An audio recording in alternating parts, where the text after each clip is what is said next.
ओम नमो भगवते वासुदेवाय। ओम नमो भगवते वासुदेवाय। ओम नमो भगवते वासुदेवाय। ओम नमो भगवते वासुदेवाय। ओम नमो भगवते वासुदेवाय। ओम नमो वासुदेवाय। नारायणं नमस्कृत्य नारायणं नमस्कृत्य नरं चैव नरोत्तमं नरं चैव नरोत्तमं देवीं सरस्वतीं व्यासं देवीं सरस्वतीं व्यासं ततो जयमुदीरये ततो ततो जयमुदीरये जयमुदीरये नष्टप्रायेषु अभद्रेषु नष्टप्रायेषु नष्टप्रायेषु भद्रेषु नित्यं भागवत सेवया नित्यं नित्यं भागवत सेवया भागवत सेवया भगवते उत्तमश्लोके भगवते भगवते उत्तमा श्लोके भक्तिर्भवति नैष्ठिकी। भक्तिर्भवति भक्तिर्भवति नैष्ठिकी।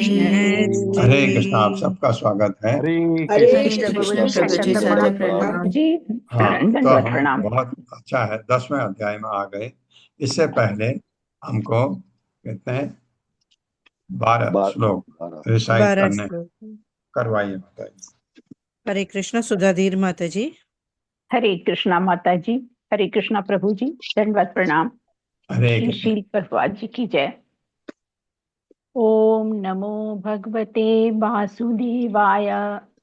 ओम ओम नमो भगवते भगवते वासुदेवाय। वासुदेवाय जन्मादस्य यतोऽन्वयात् जन्माद्यस्य यतोऽन्वयात् या इतिरतश्च अर्थे सविज्ञस्वराट् ततश्चार्थे ततश्चार्थेष्वभिज्ञस्वराट् तेने ब्रह्महृदाय आदिकवये तेने ब्रह्महृदाय ब्रह्महृदाय आदिकवये आदिकवये मुह्यन्ति यत् सूर्य मुह्यन्ति सूरयः यत् सूरयः तेजो वारी मृदां यथा विनिमयो तेजो वारिमृधां यथा विनिमयो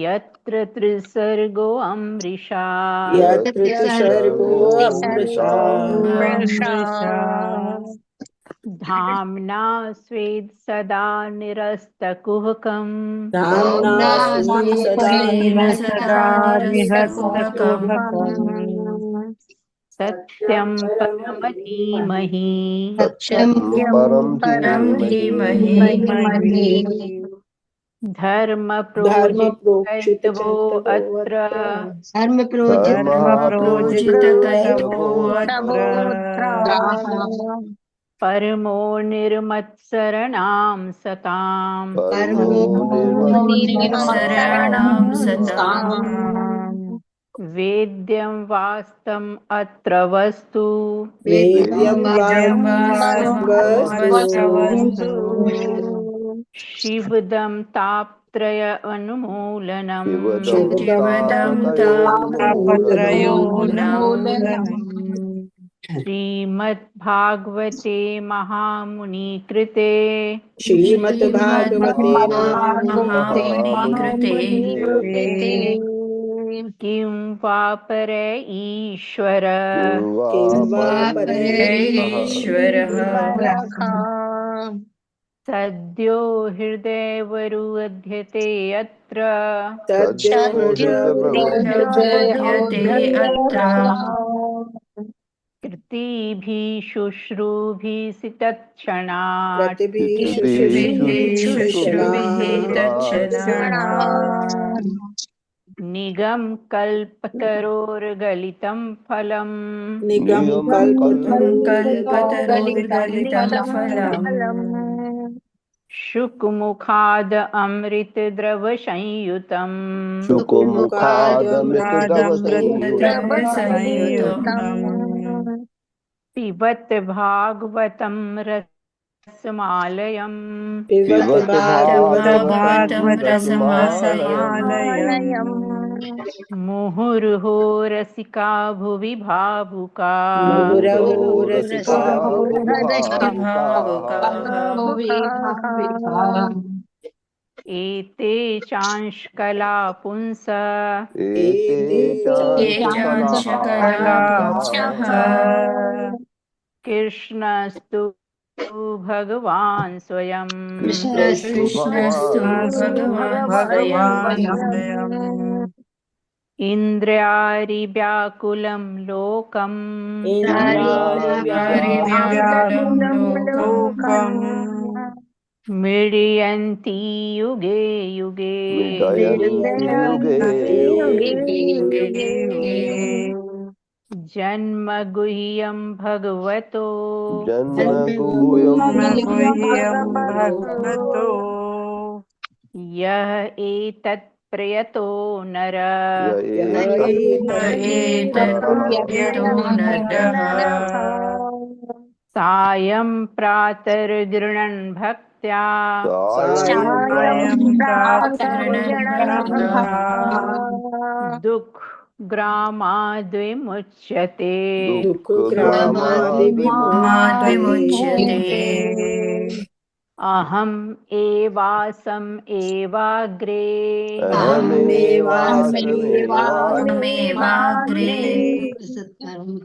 न अन्यद्यत् सद् असत्परम्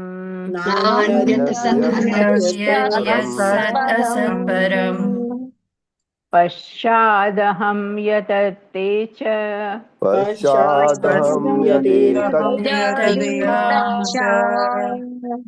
यो अविशिषेत् सो अस्यमहम्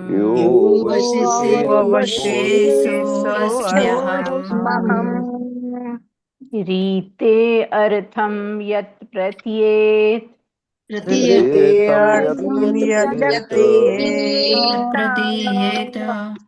न प्रतीयेत् च आत्मनि प्रतीयेत चात्मने तत् विद्या आत्मनो मायाम्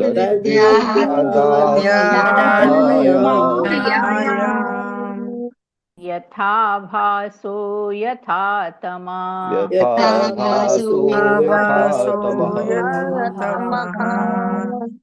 यथा महान्ति भूतानि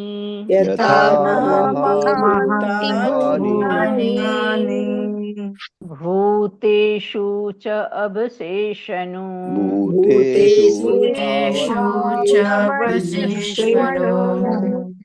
प्रविष्टानि अप्रविष्टानि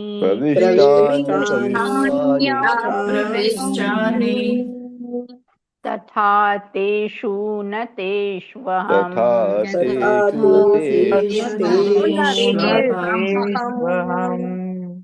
एतावदेव जिज्ञासम्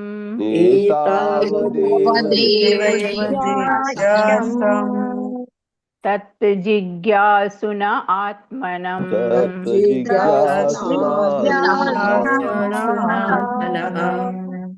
अन्वयव्यतिरेकाभ्याम्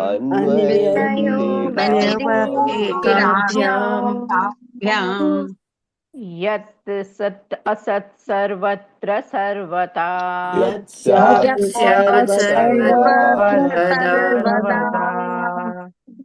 स्वयंभू नारद शंभु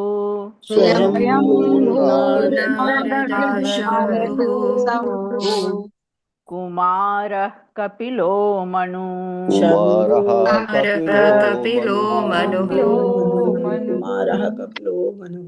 प्रहलादो जनको भीष्मो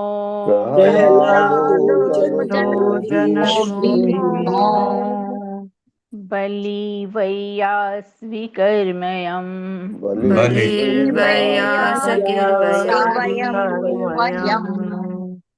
ततेऽनुकम्पां सुस्मिक्षमाणो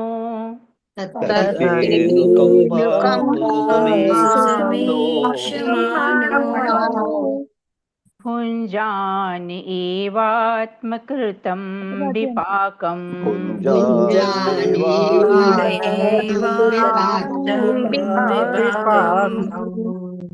हृदये वाग्भुपुर्भिर्धन्नमस्ते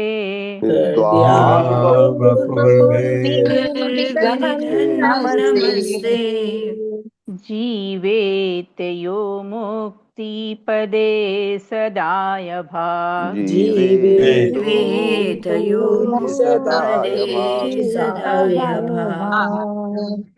तव कथामृतं तप्त जीवनम् तव कथामृतम् सजीवनम् कविभिरीडितं कल्मषापहम् कविभिरीडितं पीडितं कल्मषापहम् कल्मषापहम् श्रवणं मङ्गलं श्रीमदाततम् श्रवणमङ्गलं श्रीमदाततम् भुवि गृह्णान्ति ये भूरिदा जन भुवि गृह्णन्ति ये भूरिदा जनाः। हरे हरे कृष्णा माता जी, बहुत बहुत धन्यवाद। त्रुटि हरे हो तो क्षमा कृष्णा। करेंगे। हरे कृष्णा। आप सबका बहुत बहुत धन्यवाद है। सॉरी, मैं भूल गया कि हमें रीमा माता जी के कमेंट नहीं आए थे। पहले रीमा माता जी आप कमेंट देंगे पहले कुछ श्लोकों के बचे हुए।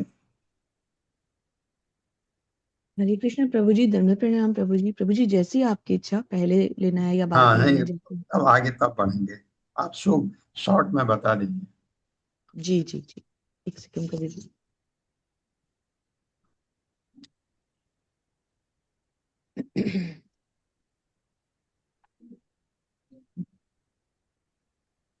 जी प्रभु जी, तो प्रभु जी जहाँ हमने एंड किया था वहां पर वापस चलते हैं, एक बार उसको लास्ट वाला ले लेते हैं। बरर कीट पे प्रभु जी हमने एंड किया था, मकड़ी के जाल तक तो हमने पढ़ लिया था। और जहां पर हमने एंड किया था वहां एक जो ये छोटा कीट होता है जो कि जिस स्थिति में होता है खुद का शरीर वैसा बना लेता है, वो हमने लास्ट लिया था। जहां पर कि हमने ये समझा था, उस वहीं से ले लेते हैं। एक विरोधाभास पे हमने अंतिम पढ़ा था, जहां आपने समझाया भी था कि बरर कीट जो होता है वो प्रभु जी अवधूत ब्राह्मण ने बताया था कि किसी विशेष शरीर को निरंतर उस पर ध्यान लगाने से उसी के जैसा शरीर प्राप्त करता है। तो यहाँ पर एक छोटा सा विरोधाभास आया था कि अनुवाद में लिखा था कि अपना शरीर त्यागे बिना, और तात्पर्य में आया था कि अगले जीवन में बरर का शरीर प्राप्त होता है। तो यहाँ पे हमने प्रभु जी से समझा था कि गुण और शरीर अर्थात गुण धारण कर लेता है, और शरीर को क्योंकि शरीर के स्तर पर सोच ही नहीं रहा, वो ब्राह्मण जो है शरीर के स्तर पर ही नहीं सोच रहे, तो इसलिए हम उसको अगला जन्म नहीं लेकर के इसी अवस्था को हमने समझा प्रभु जी से, अंतिम जहां तक पढ़ा था। तो उसके आगे प्रभु जी पढ़ते हैं। शिला प्रभुपाद की जय, गुरु महाराज की जय। प्रभु जी आपके आशीर्वाद से प्रयास करती हूँ। तो 25वें श्लोक से आगे चलेंगे, जहां अवधूत ब्राह्मण ने अपने 24वें गुरु के रूप में स्वयं के शरीर से विरक्ति की शिक्षा के बारे में बताया। क्योंकि यह शरीर नश्वर है और मृत्यु के बाद इसका अस्तित्व पूर्णतः समाप्त हो जाता है, इसलिए जो कोई इस शरीर तथा इससे संबंधित विषयों और वस्तुओं के प्रति आसक्ति को त्याग देता है वह पूर्ण ज्ञान में स्थित हो जाता है। शरीर से आसक्ति के कारण मनुष्य अपने परिवार, संपत्ति आदि को निजी तुष्टि का साधन समझता है।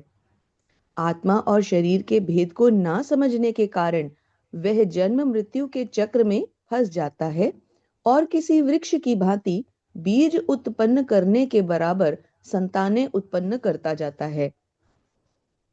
वह यह नहीं समझता कि अंततः यह शरीर नष्ट होकर भौतिक जगत में केवल कष्ट ही दे रहा है।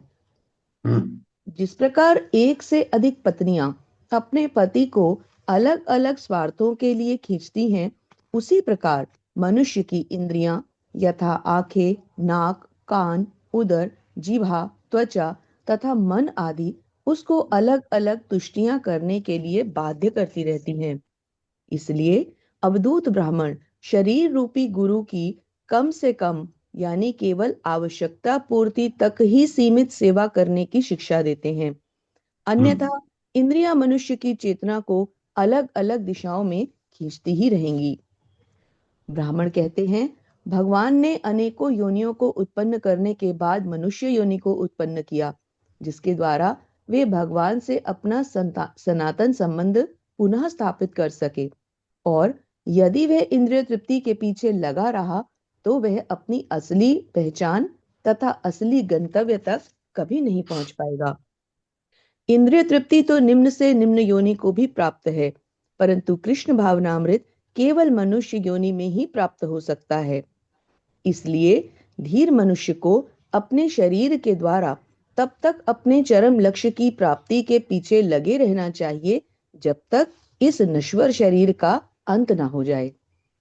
भगवत भक्तों की संगति में और गुरु के निर्देशन में कृष्ण भक्ति का पालन एकमात्र मार्ग है। अवधूत ब्राह्मण ने इन सबों से शिक्षा प्राप्त करके अर्थात भौतिक जगत में आध्यात्मिक पद तक प्राप्त करने की सीख देते हुए इन सबको अपना गुरु स्वीकार किया।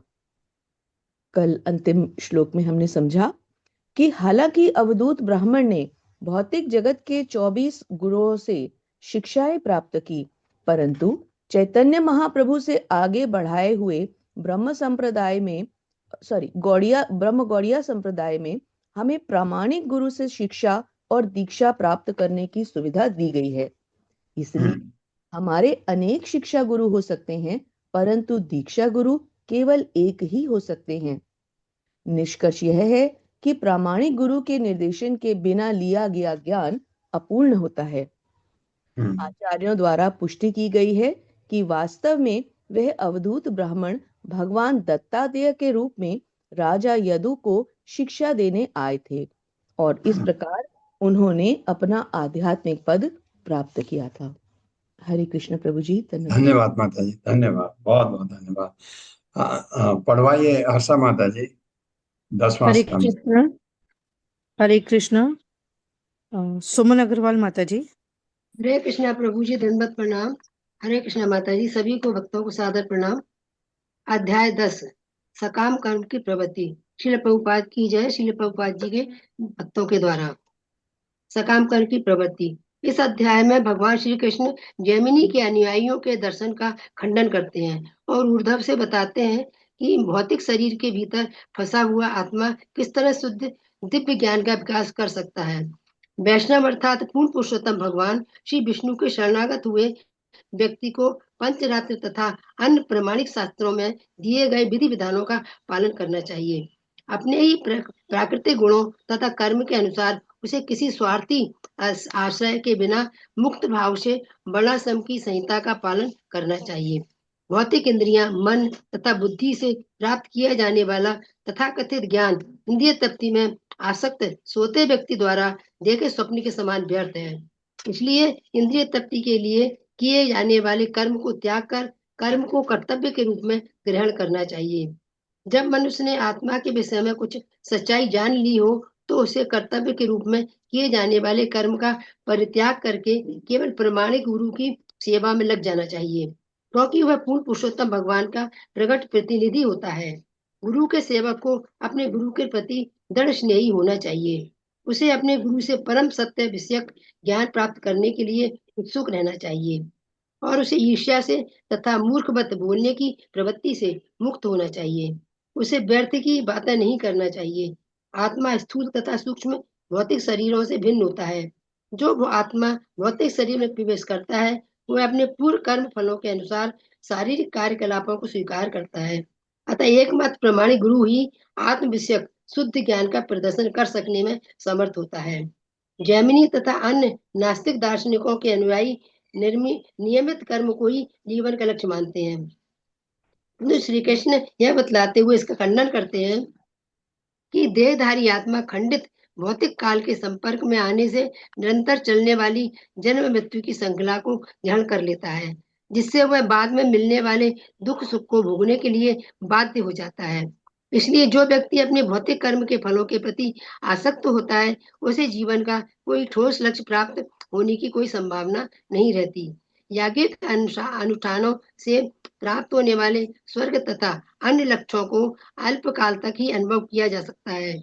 इस भोग के समाप्त होने के बाद मनुष्य को शोक तथा कष्ट में लिपटने के लिए इसी मृत्यु लोक में लौटना होता है। भौतिकतावाद के मार्ग में अनवरत या स्वाभाविक सुख नहीं होता। हरे कृष्णा प्रभु जी, दंडवत प्रणाम। धन्यवाद माता।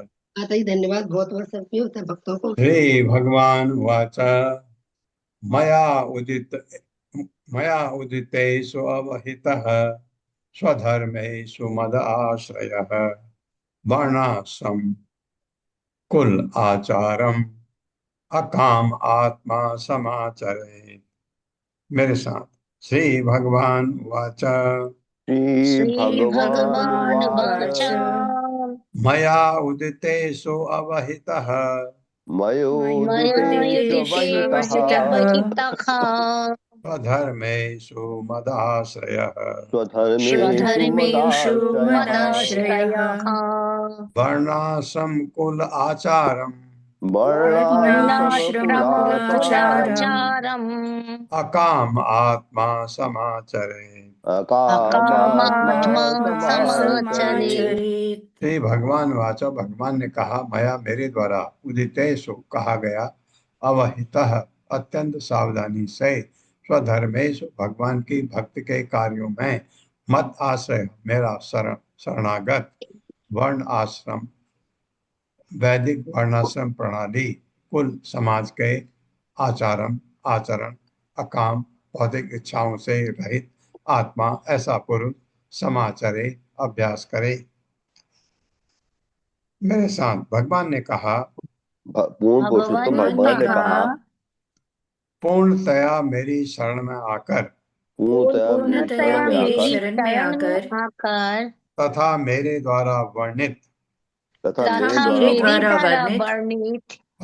भक्ति में अपने मन को सावधानी से एकाग्र करके मनुष्य को निष्काम भाव से रहना चाहिए तथा वर्णाश्रम प्रणाली का अभ्यास करना चाहिए।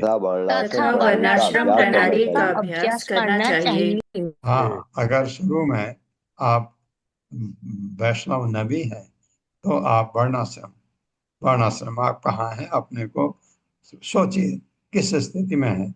आप क्षत्रिय के रूप में हैं, आप ब्राह्मण के रूप में हैं, क्योंकि जहाँ तक मैं समझता हूँ, जब आप इस स्थिति में शरणागत होते हैं तो आप ब्राह्मण की स्थिति में आ जाते हैं, क्योंकि आप सतोगुण में होते हैं। लेकिन अगर मेरे में सतोगुण नहीं है, लेकिन मैं भगवान के शरणागत ही होना ही चाहता हूँ, तो मुझे पता है कि मैं अभी ब्राह्मण नहीं हूँ।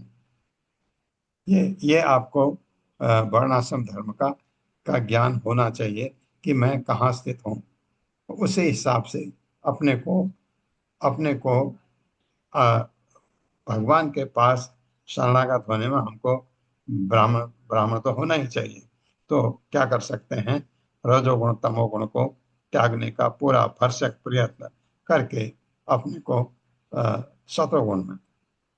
सतोगुण से बाद में भगवान की कृपा भी होगी आपके ऊपर।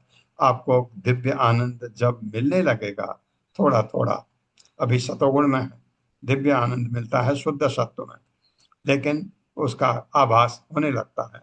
वो जैसे होने लगेगा, आप ये जो रजोगुण तमोगुण है अपने आप ही छूट जाएंगे, शुद्ध सत्व में आ जाएंगे। तात्पर्य माता जी। हरे कृष्ण। राधा रति माता जी। हरे कृष्ण माता जी। माता जी आवाज क्लियर नहीं है। हरे कृष्णा। अब हरे कृष्ण। बोलिए जी जी। शील प्रपात की जय। शील प्रपात के विनीत सेवकों द्वारा तात्पर्य। पिछले अध्यायों में भगवान कृष्ण ने अवधूत ब्राह्मण की कहानी के माध्यम से संत पुरुष के गुणों तथा चरित्र का वर्णन किया। अब वे ऐसे साधु पद को प्राप्त करने के लिए व्यवहारिक साधनों का वर्णन कर रहे हैं। पंचरात्र तथा अन्य शास्त्रों में भगवान ने भक्ति करने के आदेश दिए हैं। इसी तरह भगवत गीता 4.13 में भगवान ने कहा है, चातुर्वर्ण्यम मया शिष्टम गुण कर्म विभागशः। मैंने ही वर्णाश्रम प्रणाली बनाई है। वर्णाश्रम प्रणाली में असंख्य विधि और भक्त को चाहिए कि वो उनको संपन्न करे, जिनसे भक्ति विधि का खंडन न होता हो। वर्ण शब्द विभिन्न वर्गों के मनुष्यों का सूचक है, जिसमें कुछ तमोगुणी, कुछ रजोगुणी और कुछ सतोगुणी हैं। भगवत भक्ति तो मुक्तावस्था में संपन्न होती है, अतएव रजो और तथा तमोगुण लोगों के लिए कुछ ऐसे आदेश हो सकते हैं जो मुक्तावस्था वाले लोगों के सर्वथा प्रतिकूल हों। इसलिए प्रामाणिक गुरु जो भगवान से अभिन्न है के मार्गदर्शन में ही वर्णाश्रम के मूल सिद्धांतों को इस तरह संपन्न करना चाहिए जो कृष्ण भावनामृत को अग्रसर करने में अनुकूल हो। हरे कृष्णा। अनुकूल धन्यवाद। हो। हाँ, अनुकूल क्या है? अनुकूल है कृष्ण भावनामृत के प्रति, अनुकूल है तमोगुण एकदम रिजेक्ट, और रजोगुण भी धीरे धीरे खत्म, तो आपको सतोगुण में रहना चाहिए। अन्वी अन्वीक्षेत विशुद्धात्मा देहिनां विषयात्मनां गुणेषु तत्व ध्यानेन सर्व आरंभ विपर्ययम्। मेरे साथ, अन्वीक्षेत विशुद्धात्मा अन्वीक्षेत विशुद्धात्मा देहिनां विषयात्मनां देहिनां विषयात्मनां विषयात्मनां गुणेश तत्व ध्यानेन गुणेश गुणेश तत्त्वज्ञानेन तत्त्वध्यानेन सर्व आरंभ विपर्ययम्। सर्वारम्भ सर्वारम्भ विपर्ययम्। विपर्ययम्। अन्वीक्षेत देखे, विशुद्ध, शुद्ध क्या हुआ? आत्मा, आत्मा देहनाम देहधारी जीवों का, विषय आत्मा इंद्र तृप्ति के प्रति समर्पित लोगों का, गुणेश आनंद देने वाली भौतिक वस्तुओं में तत्व सत्य रूप में ध्यान द्वारा सर्व समस्त आरंभ प्रयत्न विपर्ययम अनिवार्य असफलता। मेरे साथ, शुद्ध आत्मा को यह देखना चाहिए कि शुद्ध आत्मा शुद्ध को ये आत्मा देखना को यह चाहिए कि देखना चाहिए कि क्योंकि इंद्र तृप्ति के प्रति समर्पित होने से क्योंकि इंद्रिय चूंकि तृप्ति के इंद्रिय प्रति तृप्ति के समर्पित होने प्रति के कारण समर्पित होने से बद्ध आत्माओं ने बद्ध बद्ध आत्माओं ने आत्माओं ने इंद्र सुख की वस्तुओं को इंद्रिय सुख की इंद्रिय सुख वस्तुओं की को वस्तुओं को धोखे से सत्य मान लिया है। धोखे से सत्य धोखे मान से लिया सत्य है। मान लिया है। हाँ, क्योंकि इंद्र तृप्ति में रहने वाला व्यक्ति उसी को सही मानता है, तो वो धोखा है, अपने को धोखा है, इसलिए उनके सारे प्रयत्न असफल होकर रहेंगे। इसलिए उनके सारे इसीलिए उनके प्रयत्न सारे असफल प्रयत्न रहेंगे। व्यर्थ होकर रहेंगे। तात्पर्य माता। हरे कृष्ण चिरंजीत प्रभु जी। हरे कृष्ण प्रभु जी, हरे कृष्ण माता जी, दंडवत प्रणाम। तात्पर्य, शिल प्रभुपाद जी की जय, शिल प्रभुपाद जी की अनुयायी उदाहरण। इस श्लोक में भगवान ने निष्काम होने की विधि बतलाई है। सारे इंद्रियों विषय, जिसमें रूप, स्वाद, गंध, स्पर्श या शब्द द्वारा अनुभूति इंद्रिय विषय सम्मिलित है। क्षणिक होते ही अभी हम अपने परिवार तथा राष्ट्र को देख रहे हैं, किंतु अंततः ये उद्देश्य हो जाएंगे। जहाँ तक कि हमारा ये शरीर जिससे हम उन्हें अनुभव करते हैं, वो भी अदृश्य हो जाएगा। इस तरह भौतिक भोग का अपरिहार्य परिणाम विपर्जय अर्थात महान कष्ट है। विशुद्धात्मा शब्द उनको बताता है जिन्होंने भक्ति के नियमित कर्तव्य को संपन्न करके अपने को शुद्ध बनाया है। वे स्पष्ट रूप में भौतिक जीवन के नैराश्य को देख सकते हैं और इस तरह वे अकामात्मा अर्थात भौतिक इच्छा से रहित महान आत्मा बन जाते हैं। हरे कृष्ण बाबू जी, दंडवत प्रणाम। धीरे धीरे कोशिश, क्योंकि हम इतने इतने जकड़े हुए हैं माया में, तो ये अकाम आत्मा बनना थोड़ा अभी मुश्किल है, लेकिन लक्ष्य हमारा होना चाहिए अकाम आत्मा वाला, कि भौतिक इच्छा हमारी खत्म हो जाए। वो बहुत ही जरूरी है। अगर भक्ति मार्ग में है तो हमारी भौतिक इच्छाएं बिल्कुल एकदम जीरो हो जानी चाहिए। और वो, इसका मतलब जब भौतिक इच्छाएं जीरो होंगी, ये कब होगा? जब इंद्र तृप्ति की से आप विलग हो जाओगे, तो तब भौतिक इच्छाएं जब होती हैं तो इंद्र तृप्ति के लिए। तो इंद्र तृप्ति अगर हमको नहीं चाहिए, हमको चाहिए कि हमको भगवान की इंद्रियों को खुश करना है। ये अगर ये आ जाए, ये आना जरूरी है अगर वैकुंठ जाना है तो। वैकुंठ नहीं जाना है, अगर यहीं रहना है, तो जो कर रहे हैं भौतिक जीवन में वही करते रहिए, क्योंकि इतना भक्ति के बारे में हमने समझा, सुना, और क्यों हम तकलीफ से हैं। जब हम, ऐसा होता है ना, जब आपके पास साधन है तो आप सोते में क्यों तकलीफ में रहूं? बिल्कुल वही बात है। जब आपके पास एक रास्ता है कि आप ऐसी जगह रह सकते हैं जहां कोई तकलीफ है ही नहीं, जहां प्रलय भी काम नहीं करता है, तो मैं वहां क्यों न रहूं? ये आपके सद्बुद्धि आप में आए, हम में ये सद्बुद्धि आए तो धीरे धीरे ये चीज खत्म हो जाएगी। एकदम नहीं हो सकता क्योंकि हम भौतिक जगत में और ग्रस्त में हैं। लेकिन ग्रस्त से ही ज्यादातर लोग भगवत धाम गए हैं, ये भी आपने देखा। बड़े बड़े जो साधु हैं ग्रस्त में रहे हुए हैं, आपने बहुत जरा देखिए। और हाँ, ये बात जरूर है, गृहस्थ में भगवत भक्ति करने में आपको बाधा अवश्य होती है। वो भी तब जब आपका पार्टनर भक्त न हो, तब आपको बहुत दिक्कत होती है।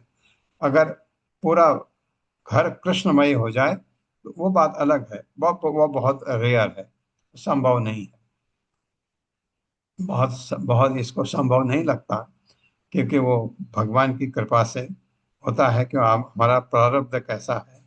और तब भी बहुत मैंने देखा है लोगों को कि उनकी वाइफ बिल्कुल लाइक नहीं करती, लेकिन उसको छूट है तो कर जो करना है, लेकिन मैं नहीं आऊंगी। तो उसमें भी लोग इतना तरक्की कर चुके हैं, देखा है मैंने लोगों को पूरा समर्पित हुए। तो ये सेवा सेवा भाव जिसमें होती है, कुछ लोग होते हैं जिनमें सेवा भाव होता है, वही भक्ति में आगे बढ़ सकते हैं। सेवा भाव पहले आप अपने घर वालों की करते हैं, वही सेवा भाव मोड़ना है भगवान की तरफ होना चाहिए। इसका मतलब ये नहीं कि मैं अपने माँ बाप की सेवा करना छोड़ दूं और भगवान की सेवा में लग जाऊं, ऐसा होगा ही नहीं। जब आप भगवान की सेवा करेंगे तो आपको स्वतः किसी भी तकलीफ में जो आदमी है उसकी सेवा करने का आपका मन करेगा। सुप्तस्य विषयालोको ध्यायतो वा मनोरथः नाना आत्मकत्वात् विफलः तथा भेद आत्मधीः गुणैः। मेरे साथ, सुप्तस्य विषय आलोको सुप्तस्य सुप्तस्य विषयालोको विषयालोको ध्यायतो वा मनोरथः ध्यायतो वा ध्यायतो वा मनोरथः मनोरथः नाना आत्मकत्वाद् विफलः नानात्मकत्वाद् विफलः नानात्मकत्वात् विफलः तथा भेद आत्मधीः गुणैः। तथा भेदात्मधीः भेदात्मधीगुणैः। गुणैः। सुप्तस्य सोने वाले के विषय इंद्र तृप्ति आलोकः देखना, ध्यायतः ध्यान करने वाले का, वा अथवा मनः रथः मात्र मनगणंत नाना तमाम तरह के आत्मकत्वाद स्वभाव होने के कारण विफल असली सिद्धि से विहीन तथा उसी तरह भेद आत्म भिन्न रूप से बने हुए मैं देह बुद्धि गुण भौतिक इंद्रियों द्वारा। मेरे साथ पढ़िए। सोया हुआ व्यक्ति सोया हुआ व्यक्ति स्वप्न में स्वप्न में इंद्र तृप्ति की अनेक वस्तुएं देख सकता है। इंद्रिय तृप्ति की अनेक वस्तुएं की देख अनेक सकता वस्तुएं देख सकता है। स्वप्न में आप कहाँ कहाँ बड़े बड़े देशों में विचरण बहुत करते हैं ना। हवाई जहाज से जा रहे हैं, कभी कभी कहीं उतर रहे हैं, कोई मिलने आ रहे हैं, ऐसे सपने देखते हैं हम। किंतु ऐसी आनंददायक वस्तुएं, किंतु ऐसी आनंददायक वस्तुएं मन गणंत होने के कारण गणंत होने के कारण अंततः व्यर्थ होती हैं। अंततः व्यर्थ होती है। हाँ, नींद टूटी तो आपको लगता है तो व्यर्थ। इसी तरह इसी तरह जो जीव अपनी आध्यात्मिक पहचान के प्रति सोया हुआ रहता है, जो जीव अपनी आध्यात्मिक पहचान के प्रति सोया हुआ रहता है। हाँ, इसमें हम लोग आते हैं।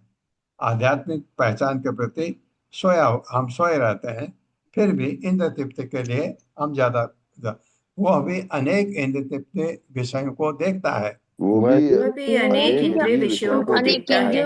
को देखता है। किंतु क्षणिक तृप्ति देने वाली ये असंख्य वस्तुएं किंतु क्षणिक तृप्ति देने वाली वाली असंख्य ये वस्तुएं असंख्य वस्तुएं भगवान की माया द्वारा निर्मित होती हैं। कि भगवान भगवान की की माया माया द्वारा द्वारा निर्मित निर्मित होती है। हाँ, भगवान की जड़ माया मतलब महामाया से निर्मित होती है। तो अगर महामाया से निर्मित है कोई चीज, वो क्षणिक होगी, परमानेंट नहीं है, तथा इनका स्थायी अस्तित्व नहीं होता।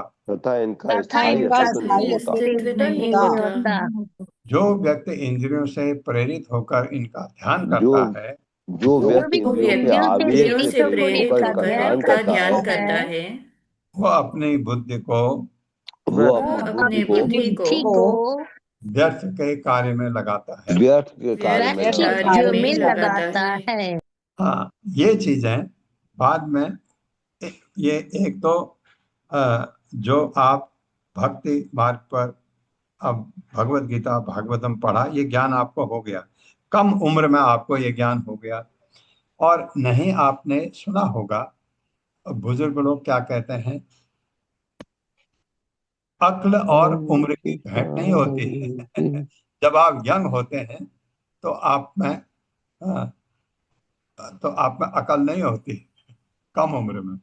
जब उम्र बढ़ जाती तो उस समय आप में अक्ल आती है, अरे ये तो चीजें व्यर्थ की हैं। तो लेकिन तब आपकी उम्र जा चुकी होती है। तो ये दोनों चीज, कम उम्र में अक्ल की बहुत कमी होती है, ज्यादा उम्र में अक्ल समझ आती है, लेकिन आपके पास उम्र नहीं बचा है सेवा करने के लिए। बहुत अच्छा कहा गया है। तो इसका ध्यान जो क्षणिक तृप्ति देने वाली ये वस्तुएं भगवान की माया से, महामाया से निर्मित होती हैं, इनका स्थायी अस्तित्व कभी हो ही नहीं सकता। क्यों? क्योंकि आप ही स्थायी नहीं है, तो इंद्र तृप्त स्थायी कैसे हो सकती है? जो व्यक्ति इंद्रियों से प्रेरित इनका ध्यान करता है, वो अपनी बुद्धि को व्यर्थ के काम में लगाता है और अपना समय बर्बाद करता है। तात्पर्य माता। हरे कृष्ण कामनी माता जी।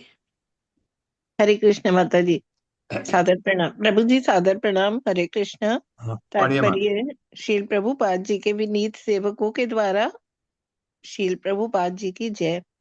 क्योंकि भौतिक कर्म का फल क्षणिक होता है, अतः इसका कोई अर्थ नहीं होता कि मनुष्य उसे प्राप्त करता है या नहीं करता है। अंतिम परिणाम एक सा होता है। भौतिकतावादी कर्म कभी भी जीवन की सर्वोच्च सिद्धि कृष्ण भावनामृत नहीं प्रदान कर सकते। इंद्रियों से प्रेरित होकर भौतिक बुद्धि इंद्रिय तृप्ति की प्रबल कामना करती है, जैसा कि यहाँ पर कहा गया है, मेधात्म धीहि। ऐसी बुद्धि मनुष्य को उसके असली स्वार्थ से विलग करने वाली है। इस तरह भौतिक रूप से अनुकूल तथा प्रतिकूल कर्मों में लीन रहकर बुद्धि भौतिक उन्नयन की असंख्य कोटियों के पीछे लगने से विभक्त हो जाती है। ऐसी विभक्त बुद्धि अशक्त होती है और वो परम सत्य भगवान श्री कृष्ण को नहीं समझ सकती। किंतु भगवत भक्त अपनी बुद्धि को एक ही बिंदु अर्थात भगवान कृष्ण पर स्थिर करते हैं। वे भगवान के ही रूप, गुण, लीलाओं तथा भक्तों का ध्यान करते हैं, जिससे उनकी बुद्धि पर ब्रह्म से कभी विलग नहीं हो पाती। भगवत गीता 2.41 में कहा गया है, व्यवसायात्मिका बुद्धि के कुरु नंदन बहुशाखा ही अंताश्च बुद्धियो अव्यवसाय नाम। जो इस मार्ग पर चलते हैं वे प्रयोजन में दृढ़ रहते हैं और उनका लक्ष्य भी एक होता है। हे कुरुनंदन, जो दृढ़ प्रतिज्ञ नहीं है उनकी बुद्धि अनेक शाखाओं में विभक्त रहती है। यदि कोई कृष्ण भावना भावित नहीं है तो वो अपनी नित्य स्थिति को समझे बिना व्यर्थ स्वप्न देखता है। भौतिक बुद्धि सुख प्राप्त करने के विचित्र साधन ढूंढ लेती है। इसलिए मनुष्य इंद्रिय तृप्ति के एक व्यर्थ कार्यक्रम से दूसरे में कूदता रहता है और ये भूल जाता है कि सारी भौतिक वस्तुएं नश्वर हैं और ये लुप्त हो जाएंगी। इस तरह उसकी बुद्धि भौतिक काम तथा लोभ से संदूषित हो जाती है और संदूषित बुद्धि कभी किसी को जीवन के असली लक्ष्य तक नहीं ले जा पाती। मनुष्य को शुद्ध बुद्धि वाले प्रामाणिक गुरु से उपदेश ग्रहण करना चाहिए, तभी वो जीवन की सर्वोच्च सिद्धि कृष्ण भावनामृत को प्राप्त करेगा। बहुत हरे कृष्ण प्रभु जी। सबसे सबसे अच्छा चीज तो एक निष्ठ। आपको लगता है ना, कभी कभी आपको कहते हैं लोग कि आप कृष्ण ही क्यों कहते हो, आप कृष्ण को पूजना चाहिए क्यों कहते हो। हम राम को पूछ सकते हैं, हम नृसिंहदेव को पूछ सकते हैं, हम विष्णु को पूछ सकते हैं, आप ये क्यों कहते हो। हाँ, अब समझ आता है ना आपके कि एक ही है। आप कृष्ण को पूजें, विष्णु की पूजा हो गई, क्योंकि कृष्ण ही विष्णु है। आप राम को पूजिए, कृष्ण की पूजा है, एक ही बात है। अगर आप 10 भगवान, विष्णु तत्व की बात कर रहा हूं मैं, देवताओं की नहीं, विष्णु तत्व में किसी एक की पूजा करते हैं तो वो कृष्ण की पूजा होती है। तो अगर आपको कभी कभी क्या लगता है कि एक मंदिर में गए, अब भगवान कृष्ण के दर्शन के आपने माथा टेका, अरे आप सोचते हैं यहाँ तो 50 और बैठे हैं चारों तरफ, ऐसे बना रखे हैं लोगों ने मंदिरों में। एक मंदिर में मैं कोई मुझे ले गए थे, तो वहां देवी का मंदिर था वो। तो देवी के कितने रूप, और उसके बाद शायद विष्णु भी थे, राम भी थे, कहीं राम सीता छोटे छोटे, और एक जगह भगवान कृष्ण भी थे। इस टाइप का आपको, उनको क्या लगता था, मैं देख रहा था कि अगर एक जगह माथा नहीं टेका तो ये नाराज हो जाएंगे। ऐसे ऐसे प्रवृत्ति लोगों की, इतना इतना मतलब जो अंधविश्वास और अ, इतने विचलित विचलित मैं कहूँगा, इतने विचलित लोग, उनको समझ ही नहीं है कि मैं किसको नमस्कार करूं। इतने 50 देवी देवता हैं चारों तरफ, वो सब जगह माथा टेक के दौड़ दौड़ के माथा टेक रहे थे, मैं देख रहा था। तो मैंने उनसे कहा कि भगवान कृष्ण है यहाँ कहीं, उन्होंने दिखा दिया, वो एक किनारे पर वो भी थे एक ऐसा। तो ऐसा ऐसा डर आपको लगता है। और अगर आपने भगवान कृष्ण की पूजा कर दी तो सबकी पूजा हो जाती है, या आपने विष्णु की पूजा कर दी सबकी पूजा हो जाती है। अगर आप भगवान राम को, कुछ लोग भगवान राम के बहुत बड़े भक्त होते हैं, भगवान राम की पूजा कर दी क्योंकि विष्णु तत्व हैं, तो वो उनकी पूजा हो जाती है।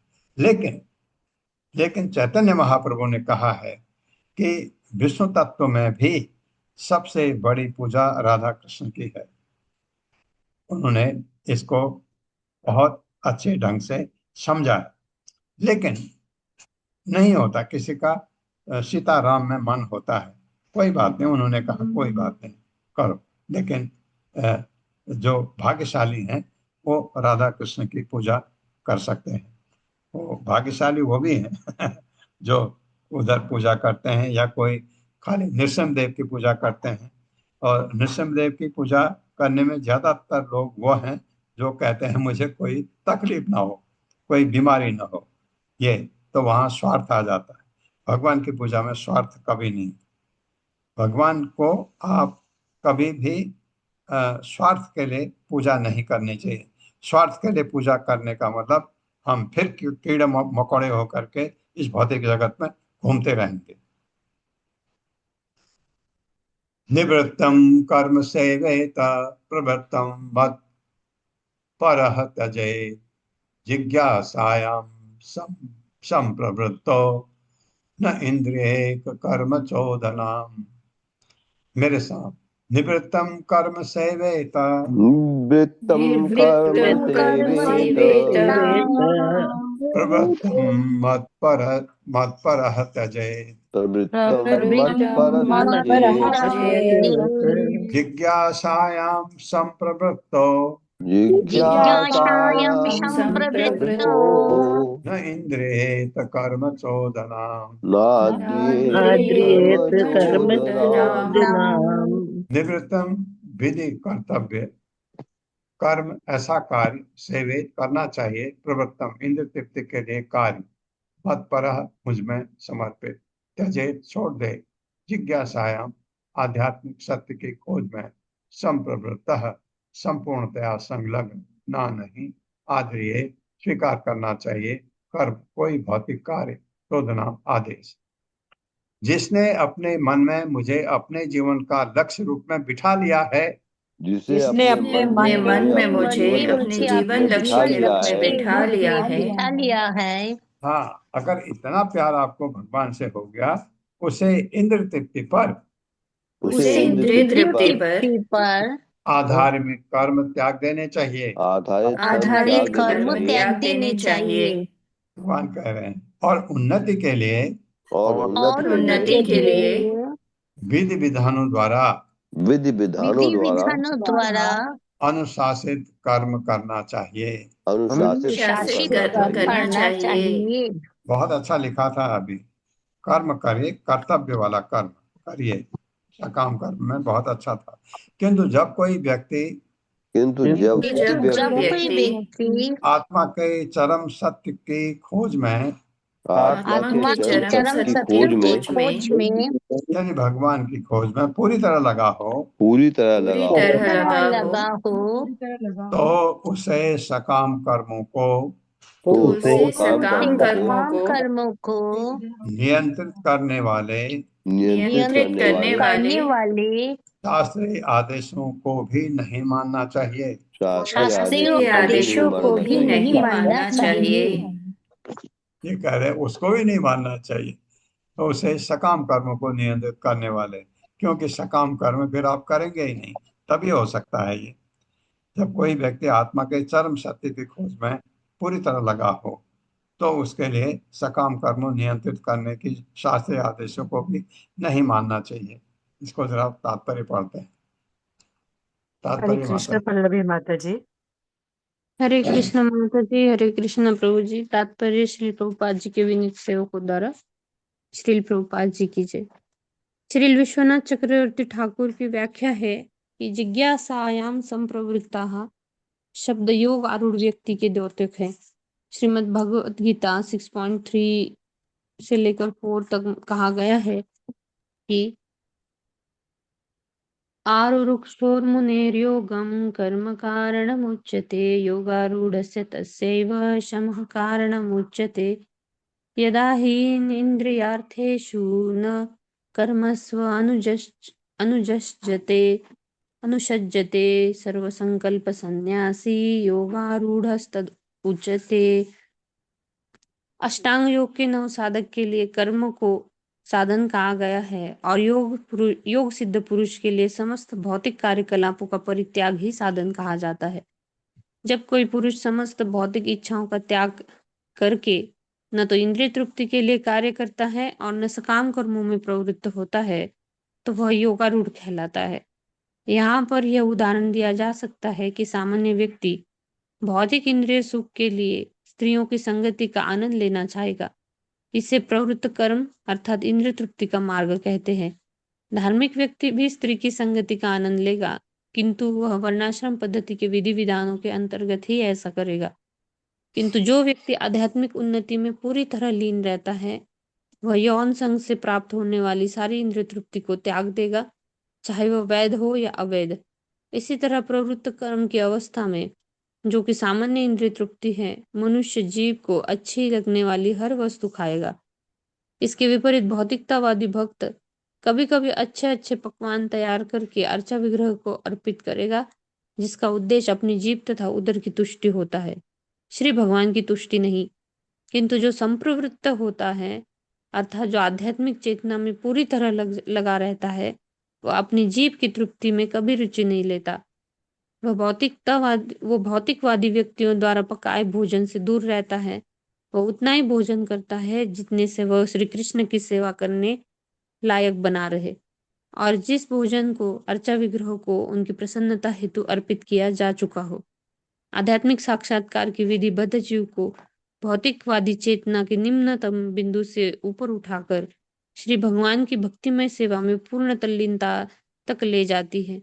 प्रारंभ में उसे यह शिक्षा दी जाती है कि वह अपने कर्म फल को सर्वप्रथम श्री भगवान को अर्पित करके अपनी भोग लालसाओं को उनसे जोड़ दे। किंतु उन्नत अवस्था में सकाम कर्म करने की प्रेरणा कर्मचोदनम समाप्त हो जाती है और मनुष्य बिना किसी स्वार्थमय उद्देश्य के श्री भगवान की प्रेममयी सेवा में लग जाता है। उदाहरणार्थ कृष्ण भावना का उपदेश देने वाले विरक्त सन्यासी को अथवा विरक्त गृहस्थ को भी गृहस्थ जीवन में इंद्रिय तृप्ति के लिए आवश्यक समस्त आदेशों को पूरा नहीं करना होता। अंततः हर मनुष्य को कृष्ण भावनामृत का दिव्य कर्तव्य स्वीकार करना चाहिए। अपनी इच्छाओं की पूर्ति के लिए कर्म करके तब श्री कृष्ण को उनका फल अर्पित करने के बजाय मनुष्य को श्री भगवान की अंतरंग इच्छाओं के अनुसार उन्हें प्रत्यक्ष रूप से प्रसन्न करने में पूरी तरह लग जाना चाहिए। श्रील भक्ति सिद्धांत सरस्वती ठाकुर के अनुसार भौतिक जगत को भोगने का कोई भी प्रयास, चाहे धार्मिक रूप से हो या अधार्मिक रूप से हो, अंततः विरोधाभासों से पूर्ण होता है। मनुष्य को सच्चा निष्काम पद अर्थात शुद्ध भगवत प्रेम का पद प्राप्त करना चाहिए और इस तरह जीवन की सारी समस्याओं को हल करना चाहिए। हरे कृष्ण प्रभु। हाँ, एक बहुत अच्छा लिखा था इसमें कि कि कभी कभी होता है ना, जैसे आपको कोई चीज अच्छी लगती हो, कोई चीज आपको पसंद है खाने में, तो हम क्या करते हैं, उसको बनाते हैं, भगवान को अर्पित करके खाते हैं। यहाँ बताया है वो हमारी जीभ की चटोरी जीभ को हम खुश कर रहे हैं, वो भक्ति में नहीं आता। हम करते हैं ऐसा, बहुत बार करते हैं। हम ये कहते हैं अगर ये खाना ही है तो आप बनाओ, सीखो, भगवान को अर्पित करके खाओ। अच्छा है, बुरा नहीं है, ये गलत नहीं है, भक्ति के मार्ग के सिद्धांतों के हिसाब से बिल्कुल गलत नहीं है। आपको कोई चीज अच्छी लगती है, बनाइए, भगवान को अर्पित करके फिर खाइए, लेकिन ये अपने चटोरी जीभ को प्रसन्न करने के लिए इसमें बड़ा अच्छा दिया है। ये आपके ये निष्काम नहीं है। निष्काम तब होता है जब आप इन चीजों की तरफ ध्यान ही न दें। जो भगवान को अर्पित किया है वो प्रसाद लेना है, उतना ही लेना है जितने मेरे शरीर को चाहिए। ये प्रवृत्ति बहुत कम लोगों में आती है। ये जो भगवान के जो उच्च कोटि के वैष्णव हैं उनमें ये प्रवृत्ति आ जाती है। वो नहीं पूछते क्या बना है, ये क्यों नहीं बनाया, ये क्यों नहीं बनाया, इसमें चीनी कम है, इसमें नमक कम है, कभी नहीं। उनको उन चीजों से कोई मतलब नहीं। जो भगवान को अर्पित हुआ है वो खाया, उतना ही खाया जितना चाहिए। तो हमारी चटोरी जीभ है, हम कहते हैं इसमें ये थोड़ा कम है, इसमें ये थोड़ा ज्यादा है। ये तो ये इस चीजों से हमको उसकी तरफ मुड़ना चाहिए। वो जब समझ में आ जाता है तब वहां पर जो लिखा था कि फिर ये उसका वो अर्थ बहुत अच्छी तरह से समझा दिया गया है। तो ये है, किंतु यदि कोई व्यक्ति आत्मा के चरम सत्य की खोज में पूरी तरह से लगा हो तो उसे सकाम कर्मों के को नियंत्रित करने वाले शास्त्र आदेशों को नहीं मानना चाहिए। नहीं भी माने कोई फर्क नहीं पड़ता उसको, क्योंकि वो भगवत प्राप्ति के लिए दृढ़ संकल्प है। अब यहीं पर मैं रुकता हूँ। मेरा एक्चुअली कोई ब्लड टेस्ट होना है, आ गया सब।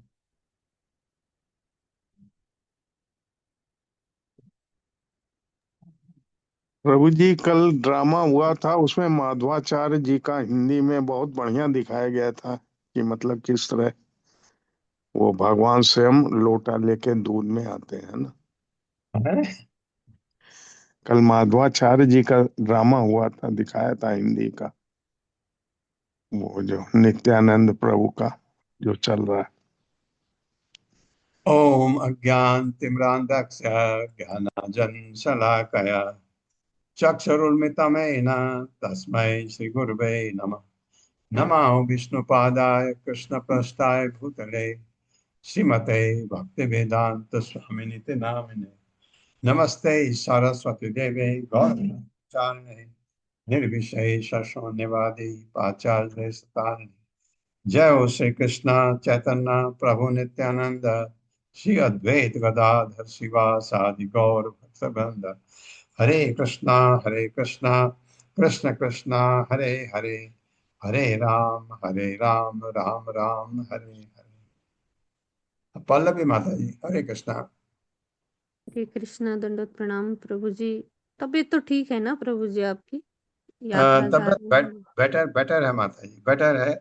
रिपोर्ट भी थोड़ा बेटर है। उसको दोबारा आज, क्यों इतने दिन से ट्रीटमेंट हो गए, इसलिए करा रहा हूँ कि कितना इम्प्रूवमेंट और हुआ है, क्योंकि मैं इस लायक तो हो गया हूँ कि यात्रा में जा सकता हूँ।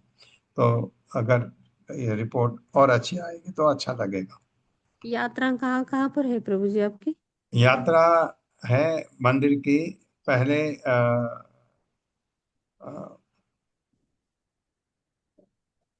श्रीरंगम। श्रीरंगम प्रभु जी। श्रीरंगम, पहला श्रीरंगम श्रीरंगम, वाली तो है, श्रीरंगम श्रीरंगम से रामेश्वरम है। कुंभकोणम, कुंभकोणम से वो रामेश्वरम, रामेश्वरम, फिर वहां से वापसी है। वापसी थोड़ा लंबा है बहुत, क्योंकि रामेश्वरम से एक जगह आना है, वहां रात को 1 बजे ट्रेन पहुंचेगी, 3 या 4 घंटे वहां रुकेंगे, उसके बाद फिर दूसरी ट्रेन मिलेगी वहां से, और तो 28 को हम शाम को वापस पहुंचेंगे मैंगलोर। तो प्रभु जी, और मुझे आशीर्वाद दीजिए प्रभु जी। आपके चरणों में प्रणाम करती हूँ। आज मेरा बर्थडे है प्रभु जी। हरे कृष्ण। हैप्पी बर्थडे माता जी। सबकी शुभकामनाएं, आपका प्रभु जी बहुत बहुत जन्मदिन है। शुभकामनाएं आपको। पल्लवी माता जी का आज जन्मदिन है। कृष्णा कौन सा बड़े बर्थडे माता जी। हरे कृष्णा कृष्णा माता जी, माता जी जन्मदिन आज आज है माता जी, आज है। हरे कृष्णा जी जी माता जी, प्रभु जी। हरे कृष्णा माता जी, हैप्पी बर्थडे कृष्णा माता जी। हरे सॉरी, कृष्णा मैंने माता सभी जी। को म्यूट कर दिया। हाँ प्रभु जी, आज है। हरे कृष्ण माता जी, अब हैप्पी भी म्यूट हो गए प्रभु बर्थडे। जी। Krishna consciousness birthday, happy birthday माता जी। कृष्णा को प्रभु जी। म्यूट है प्रभु जी आप। हरे कृष्ण प्रभु जी, आप म्यूट है। मैं ये कह रहा था कि आपने इस उम्र में अपने जीवन को भगवान को समर्पित किया है, ये बहुत बड़ी बात है। और आपको ये मैं शुभकामना देता हूँ कि ये जो शरीर मिला है इस योनि में, इसको पूरा भगवान की सेवा में पूरी तरह लगाइए, और अपने कर्तव्यों का पालन करते हुए, आपकी बेटियां हैं, आपके हस्बैंड हैं, आपके सास ससुर हैं, आपके माँ बाप हैं, सबके साथ कर्तव्य निभाइए, और सेवा भगवान की, इनकी भी सेवा होती है, वो जरूरी, आप सेवक हैं तो इनकी भी सेवा होगी, और ये जीवन पूरे कृष्ण भावनामृत में लगा दो, ये मेरी शुभकामना है आपके लिए। बहुत बहुत धन्यवाद प्रभु जी, और सभी भक्तों का बहुत बहुत धन्यवाद। हरे कृष्णा। हाँ, बर्थडे माता जी, हरे कृष्ण। आप सबका बहुत बहुत लास्ट बर्थडे माता जी। हरे कृष्णा हैप्पी बर्थडे माता जी। हरे कृष्णा प्रभु जी, सादर चरण सादर प्रणाम। कोटि कोटि हरे कृष्णा धन्यवाद प्रभु जी, प्रभु दंडवत जी। प्रणाम। हरे कृष्णा। हरे हरे कृष्णा। कृष्णा प्रभु जी, सादर हरे प्रणाम। हरे कृष्णा प्रभु हरे कृष्ण प्रभु जी, सादर हरे प्रणाम। कृष्णा।